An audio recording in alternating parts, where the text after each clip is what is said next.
So this isn't a normal thing for the channel. This is more of a how-to video, but a not in-depth how-to video of generating a 3D model from a 2D image. So I'll be going through kind of how I made the Hexhalla logo and the steps that I took to make it, and kind of show that as a flow of taking something from Inkscape, which is akin to Adobe Illustrator, and moving that workflow into something that you can do in Blender, which is a 3D modeling software and also a video editor, which I use to make these videos.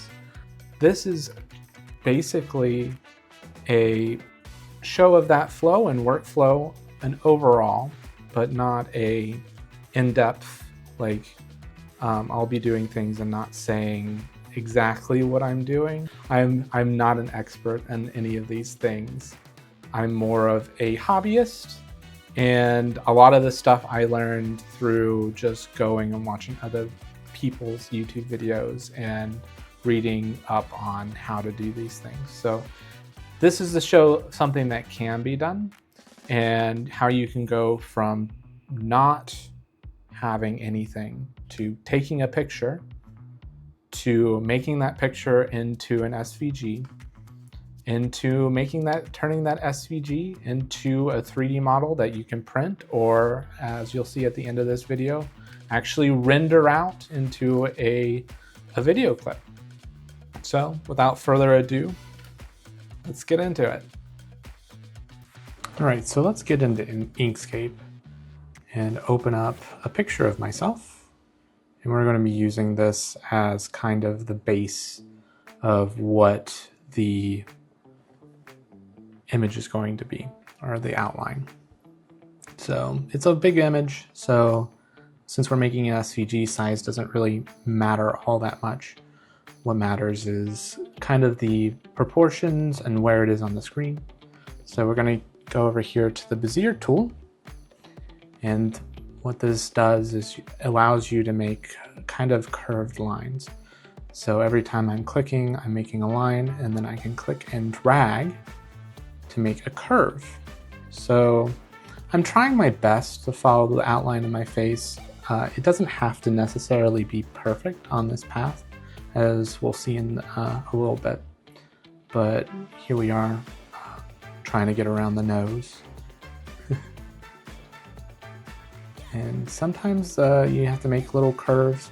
If you make curves that are too dramatic, it doesn't want to kind of allow you to go back, and the line won't go back in the direction that you want it to. So you want to kind of try and follow the line and the curve of the face as best you can. Anywhere going a little bit faster. Again, this is kind of a rough pass. It doesn't have to be absolutely perfect, because we can kind of look at it and see that there's some imperfections.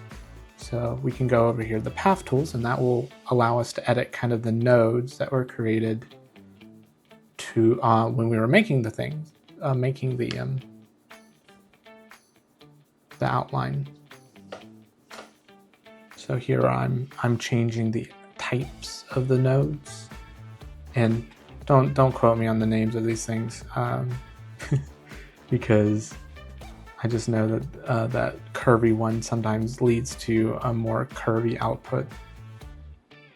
So here I named it, and we're gonna go ahead and make another layer, and I put the actual full face to the back behind this, so it's not kind of distracting me. And here I'm doing largely the same thing, just with my hairline, getting my ear and just trying to cut out the hair portion.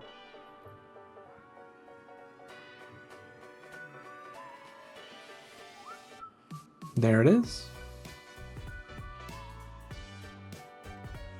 So again, it doesn't have to be perfect, because we can go in and, yeah, I had a little artifact there that I fixed, but it looks close enough. So I'm gonna go ahead and name it hairline, and then again put that to the back. And there's one last thing that I kind of want to cut out here. And that's the glasses. And the glasses are actually one of the easier things to cut out. Not a lot of curves, a lot of straight lines. Very enjoyable. But there's the glasses. And then here we have all of the pieces, and I went ahead and deleted the image layer since I didn't think I would need that anymore.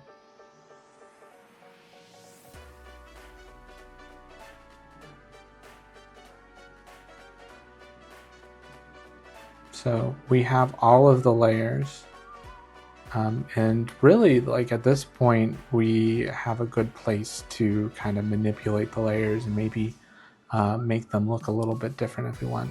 Like here, I noticed that the hairline was kind of on the lower level was smaller than the actual hairline level. And if I want to be able to cut out kind of the hairline, it needs to be the other way. So here I'm adjusting to make it so that the hairline is a little bit less.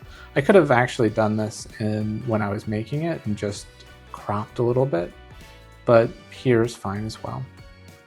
And here I just took the hairline and the normal thing and differenced them. That's what I did. And so then I went and I saved kind of the file. And now we're to where we have a file with 3 different paths, and we can individually move those paths. And we don't really want that. For most of the things, we want to deal with these as a single path. Although you can use these paths to kind of manipulate and change where you want them to be. So if you have a style or something, like I know for this one, I actually moved the glasses a little forward to give that little triangle in between the glasses and the nose, just to make it more pronounced. I was wearing glasses. But here we're, instead of doing a difference, we're going to select everything and union it, so that when I save it out, it will be one path. And so that will be helpful in the future. So now that we have a single path, here is an example of everything. So adding all the stuff together to make some tube date output. And now we're moving on to the 3D. So in the 3D space, you could probably turn everything into a single path and import it, everything as a single kind of thing into Blender. This I am going with the approach of just modeling. So here we're adding a circle, which then only has 6 sides, which makes it a hexagon. I want to give it a little bit of width.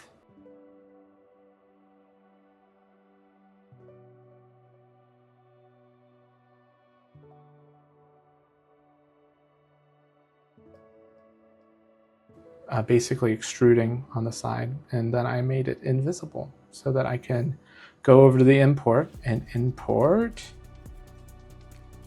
the face, at least my face.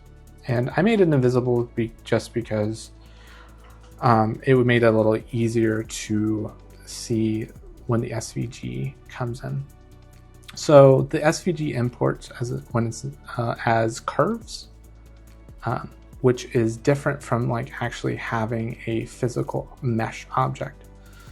So for now it's a curve, and you can do some things with curves such as transform them. So here I'm transforming it to roughly the position that I want it to be on the hexagon. And here I'm noticing that it's way too high up. So let's bring that down, and now it looks small in comparison. So let's go ahead and scale that to the best we can. And scaling kind of doesn't care where it's at.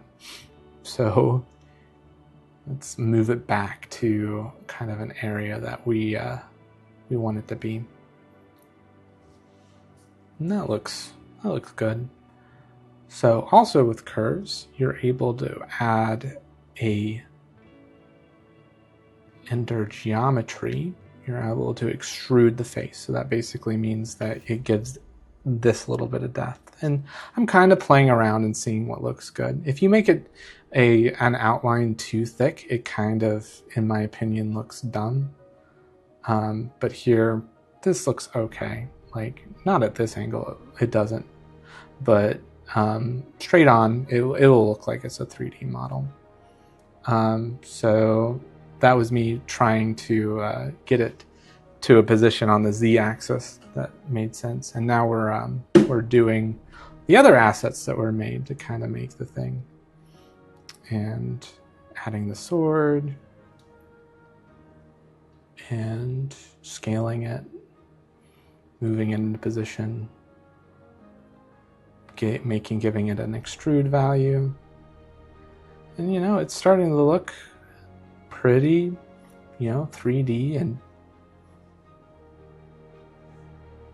okay to look. So now here we're turning it into a mesh. So I hit F3 on my keyboard and then convert to mesh. So now all of these are mesh objects, and I just grouped and joined them together.